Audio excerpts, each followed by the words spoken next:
In a development highlighting the persistent challenges of irregular migration in southern Africa, Zimbabwean authorities have detained 7 South African nationals along with 59 individuals from various other countries for allegedly entering the country illegally. The group is currently held at the Harare Remand Prison as confirmed by the Zimbabwe Human Rights Commission following a recent inspection. The Commission has called for their immediate deportation. This incident underscores the ongoing issues of border security and undocumented migration in the region. In response, Zimbabwe and South Africa have intensified joint border patrols, particularly along the Limpopo River, to combat illegal crossing and smuggling activities. Let's now speak to the chairperson of the Zimbabwe Human Rights Commission, who recently visited the prison, Jessie Majome. A very good morning to you. Thank you so much for making time for us this morning. Jessie joining us live from Harare. Following your inspection that you have done and your communication to the Correctional Services Department, has there been any action that is being taken to ensure that those that are incarcerated currently are deported back to their home countries? Yes, I would say that that is the case, but also highlight that there are from time to time people who are detained in Zimbabwe's prisons, like these 66 that we found on this day, because our Zimbabwean immigration law provides that if an immigration officer suspects that a person, for good reason, has entered the country illegally, they may arrest them, and then they will require that the prisons detain them in a remanded prison for people waiting for trial. And so they should detain them for at least 14 days while they are verifying their status. And it is our hope that they are continuing to do so that they can be released or deported while they are investigating. And it's a problem that we continue to have because Zimbabwe has yet to create detention facilities for irregular immigrants that are not prisons, but our Immigration Act for now requires that prisons must take those particular people. Yeah. And we are working with the immigration authorities as well to ensure that this problem is solved once and for all. Yeah, but with this particular cohort, was there confirmation that they will be released?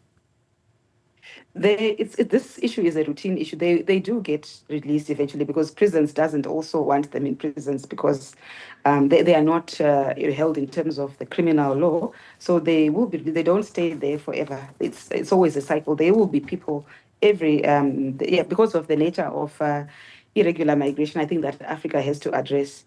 There will be people it happens a lot that there are people who cross borders illegally and they do get released. The prisons authorities also liaise as immigration with the embassies of the various countries. So there are certain countries whose embassies are very proficient about processing the deportation of their migrants. In Malawi in particular, the Malawi embassy in Zimbabwe does so a lot. It visits prisons and then it makes sure that its nationals that are in prison and detained for immigration are processed and released. So it's a process that works between the prison service, the immigration officials, as well as the countries if they have embassies. So we are assured that this is happening, that the processing of the release of these particular immigrants is done. But like I said, they will, it's a consistent issue. These ones will come out, some more will come in, and until we will solve the immigration issue, but also create that the immigration authorities in Zimbabwe established immigration holding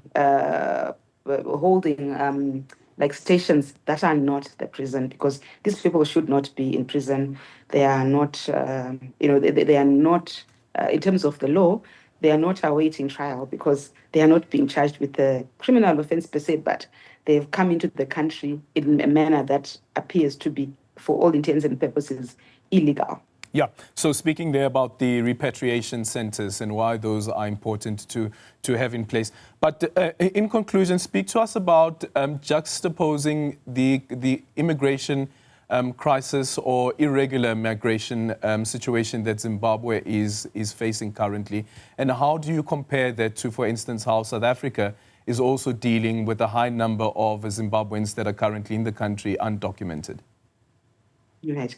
It appears both our countries have immigration problems. So Zimbabwe usually serves as a transit point for immigrants from all over. Like in this case, we have the highest number of these 66 that we have. That 16 are from Burundi, 12 are from Ethiopia, and then 8 are from Malawi, and South Africa is next with 7. And then there's 1 from Libya, 1 Mozambique, 1 from China, 1 from Pakistan, 1 from Taiwan, and 1 from France, and 1 from the United Kingdom, and 1 from Cape Verde. So most of these are from Africa, and South Africa and Zimbabwe are countries that that are also experiencing migration issues. But what is interesting is that these ones are from South Africa. There's usually an assumption that that in fact that's the usual trend maybe. But human beings migrate for various reasons, and I happen to be, as the chair of the Zimbabwe Human Rights Commission, a member of the migration working group of the Network of African National Human Rights Institutions. We have a working group that we have established in order to ensure that migration in the continent is humane and that it is human rights based. So we need to all work together to ensure that human beings continue to experience their dignity, because people have the right to freedom of movement. But because migration is what human beings do from before history, but we need to make sure that it's handled in a manner that doesn't criminalize people necessarily. In fact, doesn't criminalize them, but also gives them the opportunity to enjoy their dignity, the ones in the host country, but also so that people living in the host country do not feel that are not pressured to think that immigrants must be kicked out, but that there should be dignity and rights for those in the host country from immigration, and also those that are migrating. I'm sure we can do better as Africa through the through our protocols, so that we do not, because a lot of these actually these borders are from colonialism, and Africa has this common problem. But the dignity, the equality, and the freedom of human beings is what should be always realized. So we need to work better together to ensure that the positives of migration are extracted for Africa. Even also as Africans also go to other continents, a lot of migration happens in Africa, and we need to do better. And in the Zimbabwean case, we need to change. There's need to change the law so that immigrants are not detained in places like this. And then we need to work against xenophobia anyway in Africa, so that the dignity of all Africans is experienced whatever place they move, and that they also move lawfully, and our laws also ensure that it's for the good of those in the host country, equally with those that are migrating. It can be a win-win for all. Let's work towards this from a human rights perspective. Jessie, thank you so much for making time for us. Jessie Majome is the chairperson of the Zimbabwe Human Rights Commission. So